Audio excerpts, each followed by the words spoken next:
कोई भी पता नहीं है। टेड सीरियो की जिंदगी में साधुता का कोई भी नाम नहीं है, लेकिन टेड सीरियो के पास एक शक्ति है, वो दूर देखने की विशेष है शक्ति।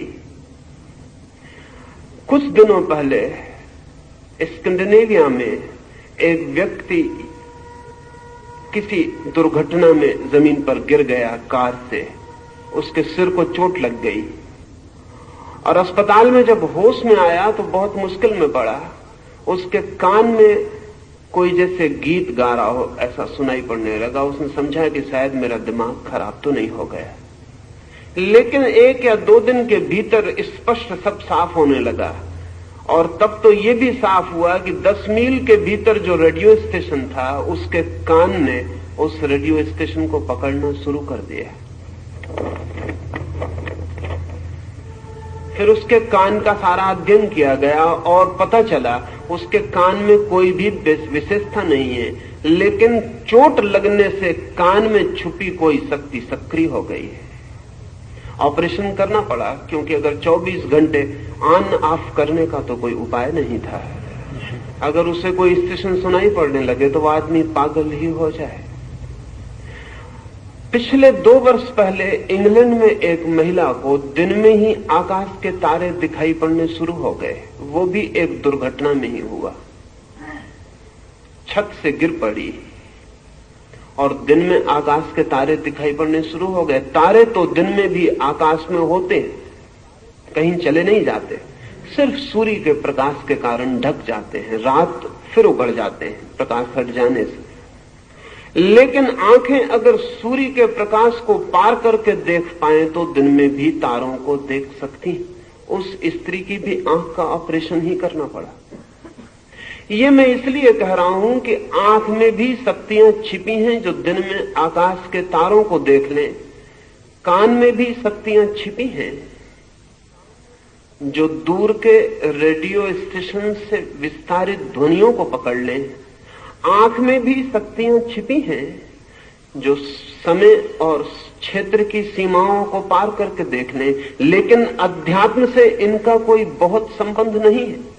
तो संजय कोई बहुत आध्यात्मिक व्यक्ति हो ऐसा नहीं है। संजय विशिष्ट व्यक्ति जरूर है। वो दूर युद्ध के मैदान पर जो हो रहा है उसे देख पा रहा है, और संजय को इस शक्ति के कारण कोई परमात्मा, कोई सत्य की उपलब्धि हो गई हो ऐसा भी नहीं है। संभावना तो यही है कि संजय इस शक्ति का उपयोग करके ही समाप्त हो गया हो। अक्सर ऐसा होता है, विशेष शक्तियां व्यक्ति को बुरी तरह भटका देती हैं। इसलिए योग निरंतर कहता है कि चाहे शरीर की सामान्य शक्तियां हों और चाहे मन की साइकिक पावर्स की विशेष शक्तियां हों, शक्तियों में जो उलझता है वो सत्य तक नहीं पहुंच पाता है। पर यह संभव है। और इधर पिछले 100 वर्षों में पश्चिम में साइकिकल रिसर्च ने बहुत काम किया है, और अब किसी आदमी को संजय पर संदेह करने का कोई कारण वैज्ञानिक आधार पर भी नहीं रह गया है। और ऐसा ही नहीं कि अमेरिका जैसे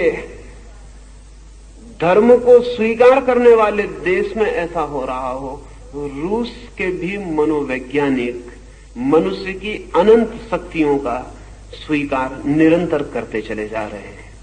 और अभी चांद पर जाने की घटना के कारण रूस और अमेरिका के सारे मनोवैज्ञानिकों पर एक नया काम आ गया है, और वो ये है कि यंत्रों पर बहुत भरोसा नहीं किया जा सकता।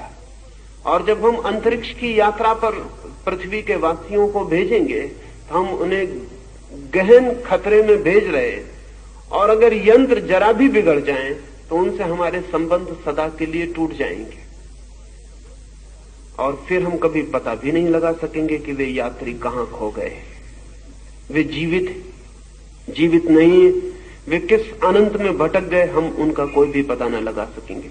इसलिए एक सब्स्टिट्यूट, एक परिपूरक व्यवस्था की तरह दूर से बिना यंत्र के देखा जा सके, सुना जा सके, खबर भेजी जा सके, इसके लिए रूस और अमेरिका की दोनों की वैज्ञानिक प्रयोगशालाएं अति आतुर हैं।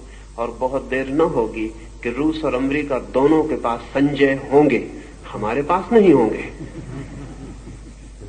संजय कोई बहुत आध्यात्मिक व्यक्ति नहीं है, लेकिन संजय के पास एक विशेष शक्ति है जो हम सबके पास भी है और विकसित हो सकती है।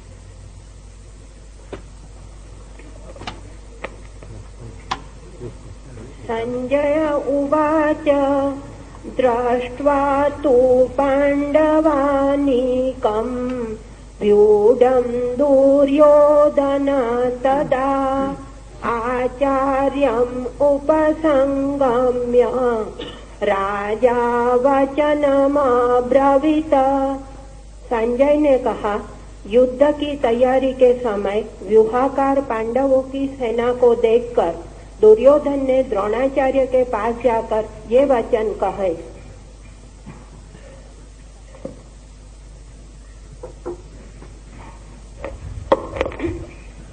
पश्यैतां पाण्डुपुत्राणाम् आचार्य महती चमुम् व्यूढां द्रुपदपुत्रेण तव शिष्येण धीमता अत्र शूरा महेश्वासा भीमार्जुन समायुधि युयुधानो विराटश्च द्रुपदश्च महारथः।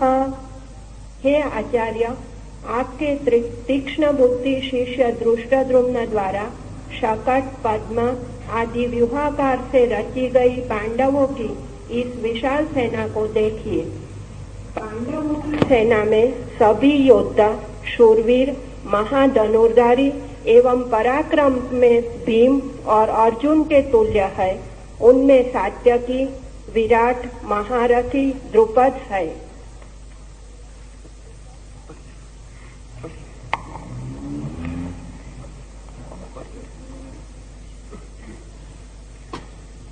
दृष्टकेतुष्टकीटानः काशीराजश्च वीर्यवान् पुरुजित् कुन्तिभोजश्च शैव्यश्च नरपुंगवः। बलवान दृष्टकेतु, चेकितान और काशीराज तथा नरश्रेष्ठ पुरुजित, कुंतीभोज और शैव्य।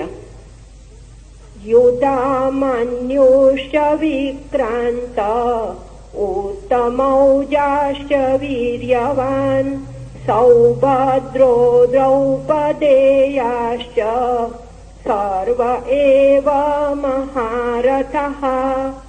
अस्माकं तु विशिष्टाये तान्निबोध द्विजोत्तम नायका मम सैन्यस्यं संज्ञार्थं तान् ब्रवीमि ते। पराक्रमशाली युधामन्यु, उत्तमौजा, वीर्यवान सुभद्रा का पुत्र अभिमन्यु और प्रतिबिंध्य आदि द्रौपदी के पुत्र, ये सभी महारथी हैं। हे आचार्यवर, हम लोगों के मध्य में बल, पौरुष, पराक्रम आदि से उत्कृष्ट जो मेरी सेना के नायक है, उन्हें आपके परिज्ञान के लिए मैं आपसे कहता हूँ,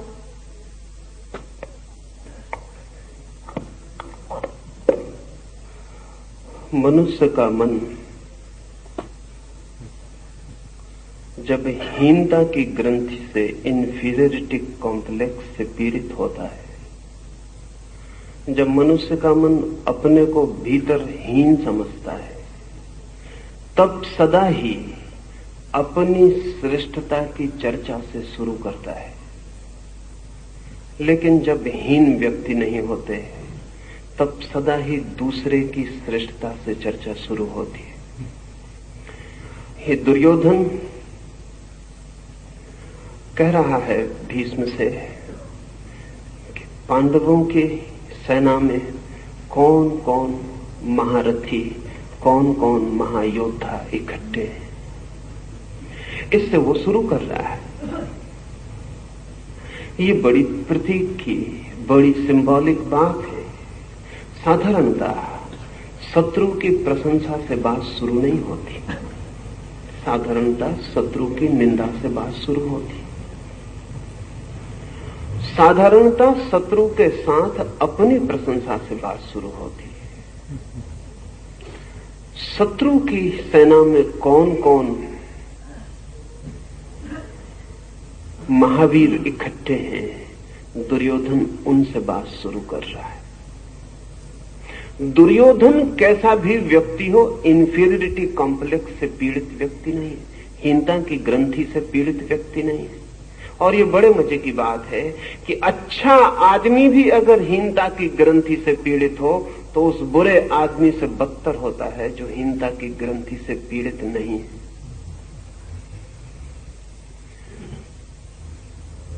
दूसरे की प्रशंसा से केवल वही शुरू कर सकता है जो अपने प्रति बिल्कुल आश्वस्त है।